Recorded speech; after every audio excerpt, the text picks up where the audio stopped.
예, 언제나처럼 신율의 뉴스 정면 승부. 오늘 하루 중 정치 뉴스 여러분들께 말씀드리고 함께 생각해보는 뉴스 인앤아웃으로 시작할 텐데요.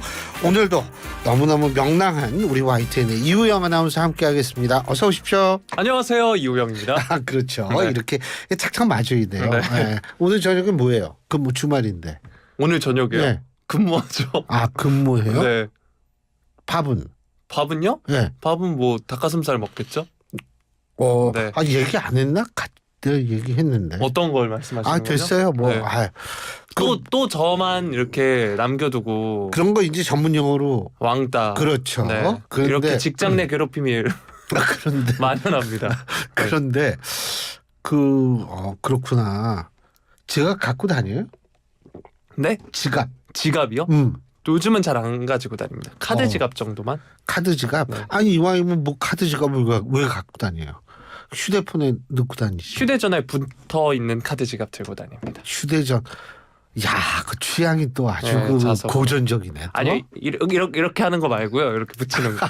네. 네. 아니, 이 안에 넣을 수도 있잖아요. 전 이 안에 넣고 다니는데. 전 이 안에 면허증도 있고 다 있어요. 제가 쓰는 브랜드는 카드를 넣을 수 있는 게 한정적이고 그렇구나. 또 얼마 안 돼서 제가 이용하지 않고 있습니다. 현금은 안 갖고 다니죠? 현금 그래도 늘 3,000원씩은 가슴속에 지니고 다녀요. 3,000원씩이나? 네. 왜 3,000원 하필이면 지니고 다녀요? 겨울에는 붕어빵이나 호떡 같은 이런 걸 전략적으로 전략적 요충지들이 있거든요. 거기를 공략을 하거나 혹은 요즘 이제 코노라고 합니다. 코인 노래방. 코인 노래방을 이용할 수 있으면 언제든지 이용할 수 있게끔 3,000원 정도는 늘 가슴속에 품고 다녀요. 그렇군요. 네. 아니 오늘 내가 그걸 왜 물어보냐면 나 오늘 수업이 없잖아요. 금요일에. 네. 우리 와이프하고 얘기를 하다가 옛날에는 말이에요. 현금을 다 현금만 썼잖아요. 네. 우리 대학 젊을 때. 수표 알아요? 수표? 압니다. 어떻게 생겼어요, 수표? 흰색이요. 흰색 백지 수표만 봤구나. 근데 수표 자체가 대부분 흰색이잖아요. 근데 그 뒷장에다가 참 옛날엔 개념이 없었어요. 주민등록번호하고 이름 쓰고 다 그랬거든요. 네. 이게 정보 노출이지. 그 수표가 딴 사람한테 가고 또 딴 사람한테 가고 이랬는데 근데 요새 젊은 사람들은 진짜 현금 쓸 데가 없을 것 같아요. 네. 근데 이 이야기가 왜 나온 걸까요? 아니 그냥 생각이 나서 물어보는 거예요. 젊은 사람들 돈 갖고 다니나 현금 갖고 다니나 네. 궁금해가지고 다 그냥 지하철 탈 때 찍고 다니잖아요. 그렇죠. 그리고 게다가 요즘은 간편 페이들이 뭐 포털이나 SNS를 활용한 그런 페이들이 많아서 또 그런 걸 많이 활용하시죠. 그렇죠. 예. 옛날엔 사실 월급도 봉투로 줬거든요. 근데 물론 전 그 세대는 아니에요. 예? 월급 봉투로 받는 세대는 아닌데 옛날에는 다 현금으로 봉투로 줬죠. 근데 그게 있잖아요. 사람 은근히 기분이 좋아요. 그럼요. 예. 네. 현금으로 딱 받으면 기분이 좋아요. 세뱃돈도 현금으로 딱 받는 게 좋지. 최고입니다. 그죠? 네. 그걸 뭐 계좌 이체한다든지 이러면은 네. 그거 좀 거시기하죠. 현금 좋아하는구나 그래도. 네, 좋아합니다. 그렇군요. 다행이네요. 네. 예. 참. 그리고 이게 저희가 또 현금은 아니지만 커피 쿠폰 드리는 행사 얘기를 해야죠. 네. 지난 주가 아니라 지난 화요일부터 2주 동안 청취율 조사 기간이죠. 여러분 지역번호 02로 걸려오는 전화 받으셔가지고 어제 뭐 들으셨습니까? 이렇게 물어보면 어제 그 YTN 94.5가 YTN 맞죠? 그 YTN의 그 신율의 뉴스 정면 여기까지만 기억하시면 됩니다. 승부만 기억하시면 안 됩니다. 예, 그렇게 해가지고 말씀을 해주시면 저희한테 굉장히 큰 도움이 되고요. 그리고 저희가 이 커피 쿠폰을 또 드리는 행사가 있는데 몇 번이죠? 샵 0945 그렇죠. 우물정 0945로 문자 보내주시면 됩니다. 예, 여기까지만 얘기하면 저희가 걸리고요. 짧은 문자 50원, 긴 문자 100원의 유료 문자임을 말씀을 드립니다. 이야, 또 함정에 빠뜨리려고 참 별짓을 다 하네요. 네. 예, 아주 참 문제가 있어요. 예, 오늘 어떤 얘기부터 해보죠? 문제가 있잖아요, 사실. 네. 자, 갤럽 여론조사부터 한번 살펴보도록 하겠습니다. 네. 한국갤럽이 지난 16일부터 18일 전국 성인 1000명을 대상으로 조사한 결과입니다. 윤 대통령의 직무수행 긍정평가 응답이 23%, 잘 못하고 있다 부정평가 응답이 68%가 나왔는데요. 총선 전에 실시된 직전 조사 대비 긍정평가가 무려 11%포인트가 떨어졌습니다. 부정평가의 경우 10%포인트가 상승을 했는데요. 긍정평가는 취임 이후 최저치, 부정평가는 최고치라고 합니다. 직무수행 긍정평가자는 의대 정원 확대, 외교가 이제 가장 높은 이유로 꼽았고요. 부정평가의 경우에는 경제, 민생, 물가가 18%, 소통, 미흡 17% 등의 순이었습니다. 정당 지지도도 살펴보면 국민의힘 30, 더불어민주당 31, 조국혁신당 14, 개혁신당 3%, 녹색정의당과 자유통일당이 1%로 각각 집계가 됐습니다. 국민의힘 지지율 직전 조사 대비 7%포인트 하락한 수치인데 현 정부 출범 이후 최저치라고 합니다. 한국갤럽에 따르면 여소야대 결과를 나왔던 2016년 20대 총선 때도 선거를 전후로 당시 박근혜 대통령과 새누리당 지지도가 10%포인트가량 하락해서 정부 출범 후 최저치를 기록한 바 있다라고 이야기를 해줬고요. 이번 총선 결과에 만족하는가라는 질문에는 47%가 만족한다, 43% 불만족한다 이렇게 이야기했습니다. 향후 의정 활동이 기대되는 당선인의 경우에는 조국혁신당의 조국 대표가 12%로 가장 높았고요. 개혁신당의 이준석 대표 8%, 민주당 이재명 대표 5% 순이었습니다. 장래 정치 지도자 선호도 조사에서는 이재명 대표가 24%로 가장 높게 나타났고요. 한동훈 전 비대위원장 15%, 조국 대표 7% 등의 순이었습니다. 이번 조사 오차범위 95% 신뢰 수준에서 플러스 마이너스 3.1%포인트고요.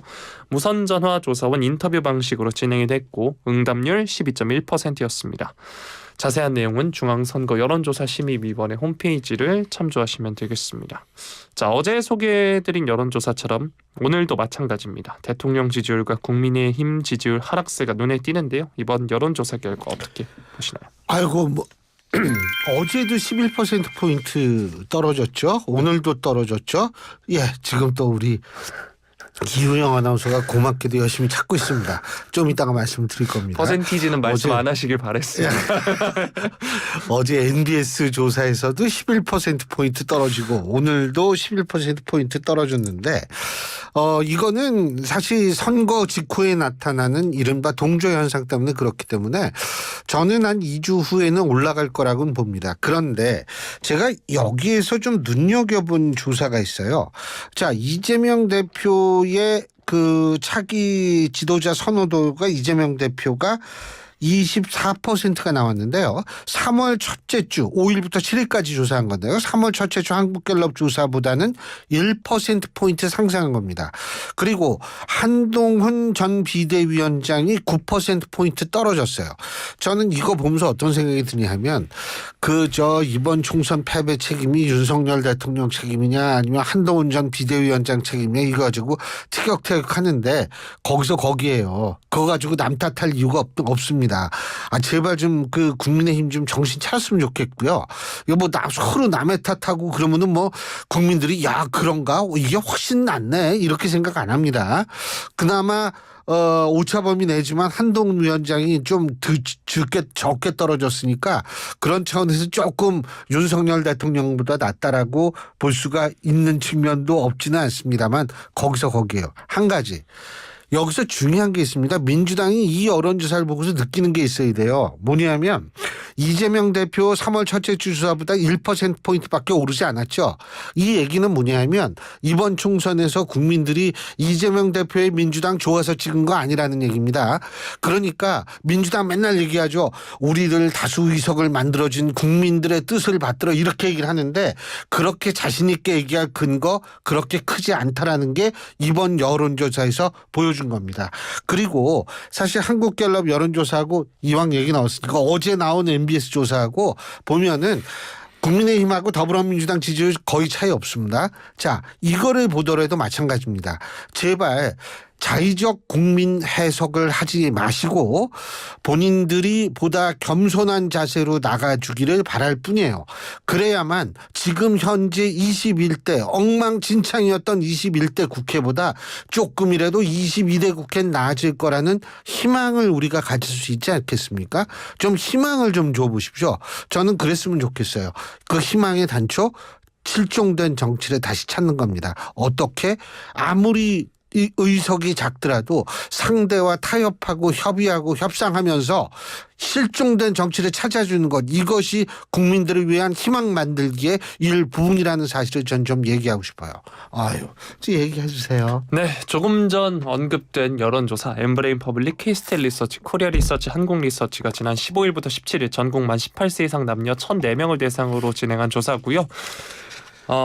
이번 해당 조사는 휴대전화 가상번호를 이용한 전화 면접 방식으로 이뤄졌습니다. 자세한 내용은 역시나 중앙선거 여론조사심의위원회 홈페이지를 참조하시면 되겠습니다. 고맙습니다. 뭐 먹고 싶어요? 맛있는 거요. 맛있는 거? 네. 그럼 맛있는 거 먹어요. 네. 네. 저 혼자 먹으라고요? 그럼요.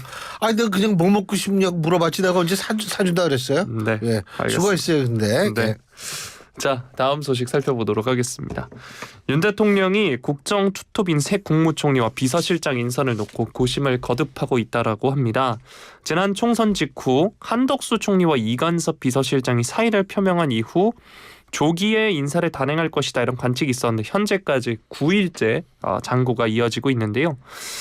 총선 후 쇄신의 상징이 될 첫 인적 개편인 만큼 숙고를 거듭하는 듯합니다. 또 후임으로 거론되는 인물들이 고사하거나 후보군에 대한 여야의 반발이 터져나오면서 쉽사리 결정을 내리지 못하는 것으로도 알려지고 있고요.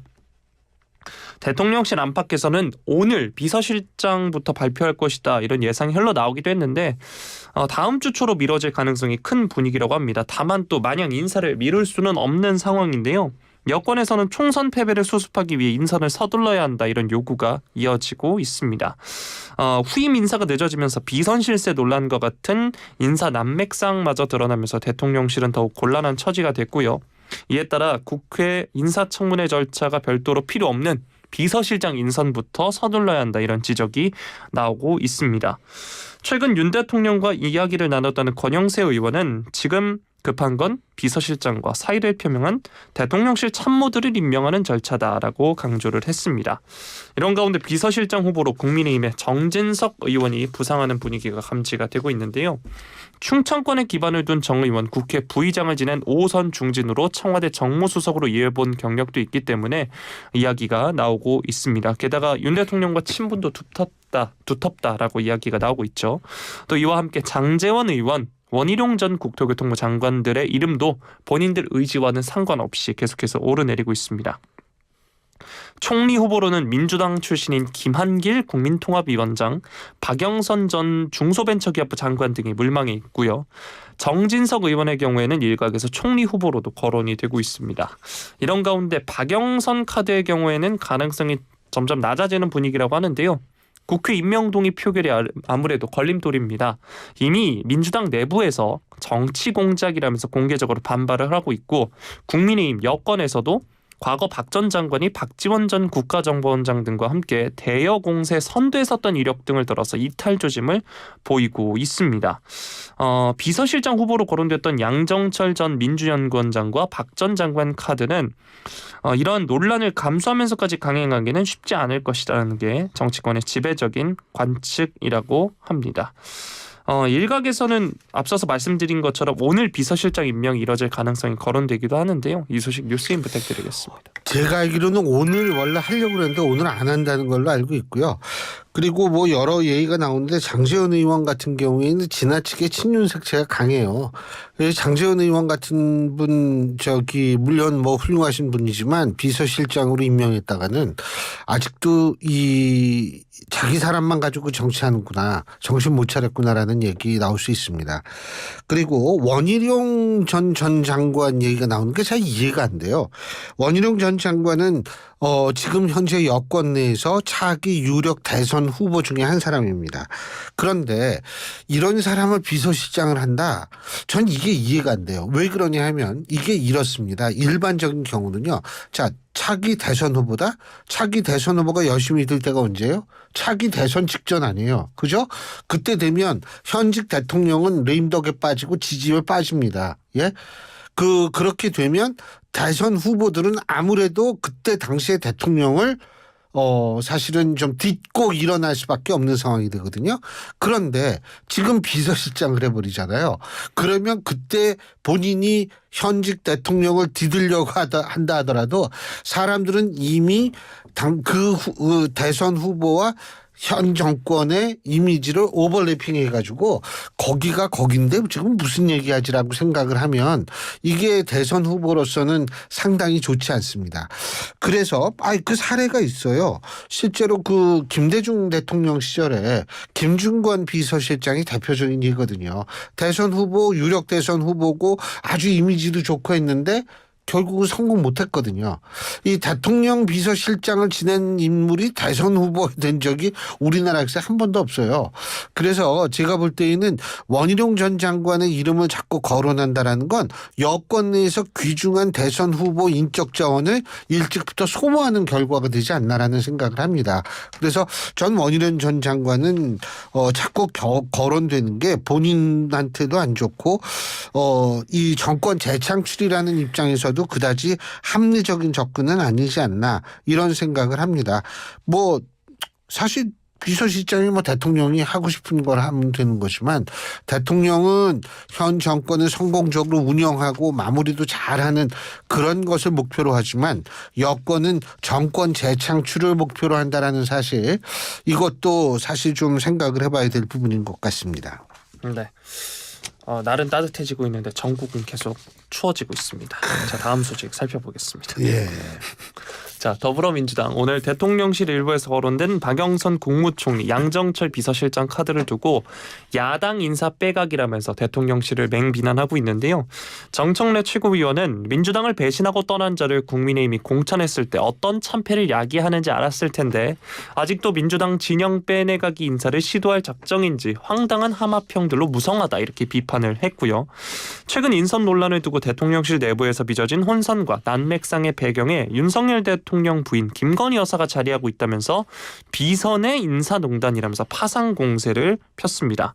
서영교 최고위원은 박영선, 양정철 보도는 대통령실 K모, L모 비서관을 통해 나왔고 이들은 김건희 라인이라고 자자히 소문났다. 인사 과정에서 김건희 라인이 왜 이런 발언을 했나? 김건희 여사가 끼어있나? 이렇게 따지기도 했습니다. 이런 가운데 또 박영선 전 장관이 명확한 입각 거절 의사를 밝히지 않은 점을 두고 민주당에서는 불편한 기류가 감지가 되고 있는데요.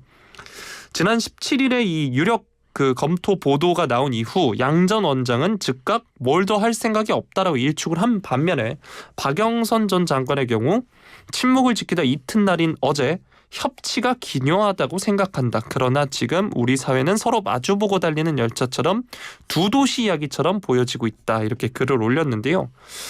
협치의 방점을 찍으면서도 전국이 양극단으로 치닫는 상황이 입각 제한을 수락하기 어렵다는 뜻이라는 해석이 나오는 가운데 내심 입각의 뜻이 없지 않다는 의미 아니겠느냐 이런 관전평도 제기가 되고 있습니다. 이런 가운데 이재명 대표가 어제 협치를 빙자한 협공에 농락당할 만큼 민주당이 어리석지 않다 이렇게 적었는데 이 대표가 언급한 협공의 주체가 여권과 박 전 장관 아니냐 이런 해석이 정치권에서 나오고 있기도 합니다. 자, 이런 가운데 조금 전에 전해진 소식이었는데요. 대통령실에 따르면 윤석열 대통령이 이재명 대표와 통화를 했고 당선을 축하하면서 다음 주에 형편이 된다면 용산에서 만나자 이렇게 제안했다고 합니다. 이 소식 뉴스인 부탁드리겠습니다. 예, 만나야죠. 만나야 되고 지금 상황에서는 안 만날 도리가 없어요.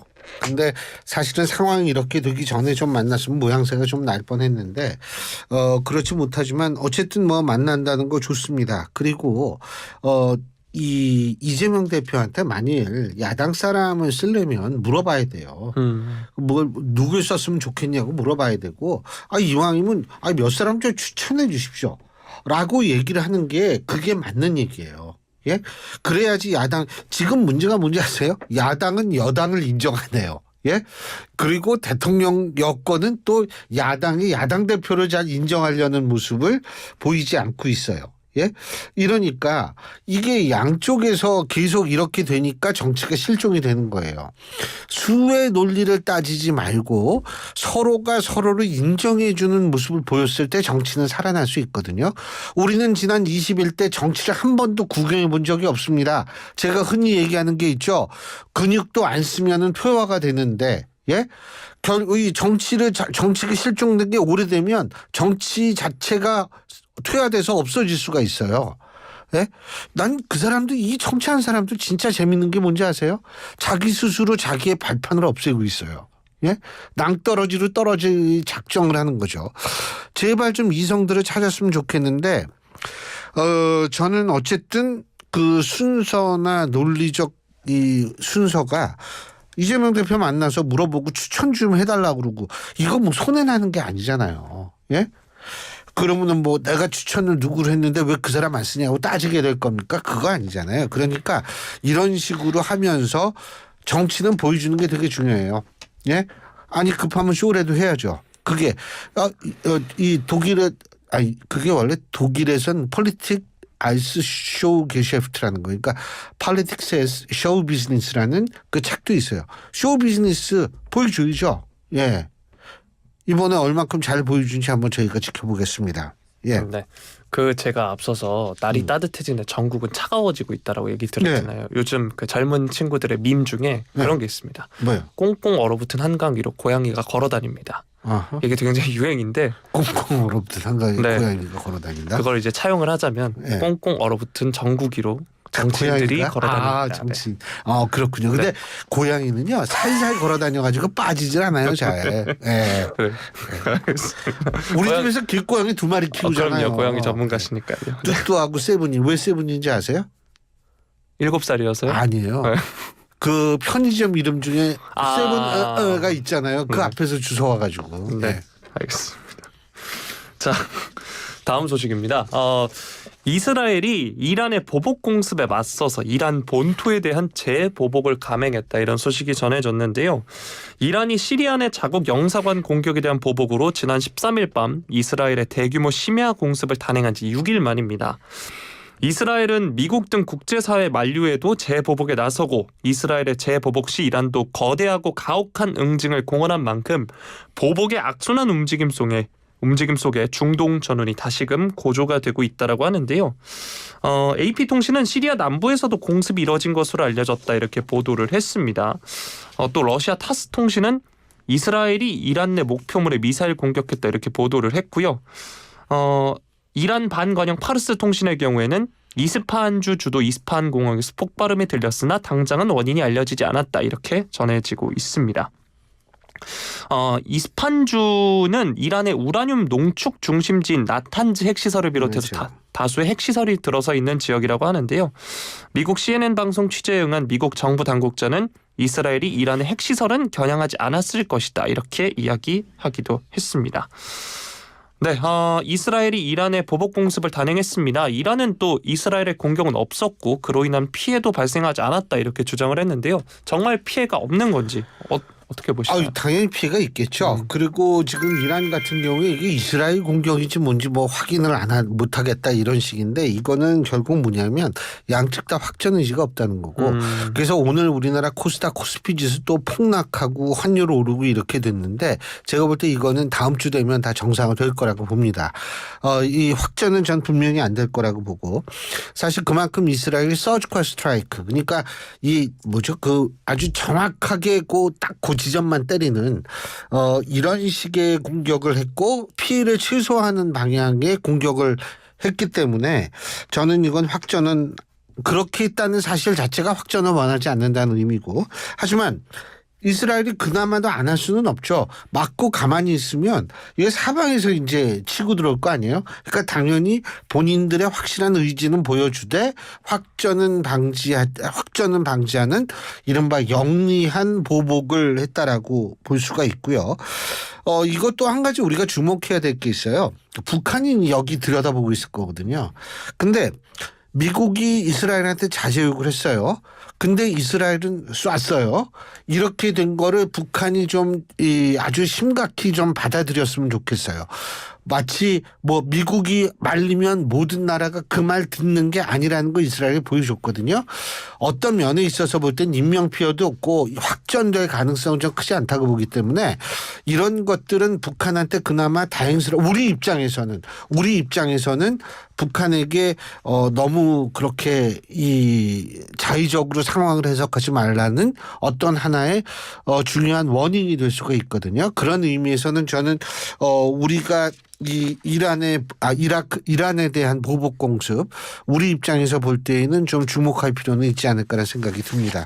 아이고 오늘 수고했어요. 오늘 또 이렇게 혼자서 저녁도 먹고 안 돼가지고 나도 아주 그 생각하니까 아까부터 가슴이 아파서 말이에요. 예, 수고했어요. 고생하셨습니다. 예. 좋은 주말 되세요. 지금까지 이호영 아나운서와 함께했습니다.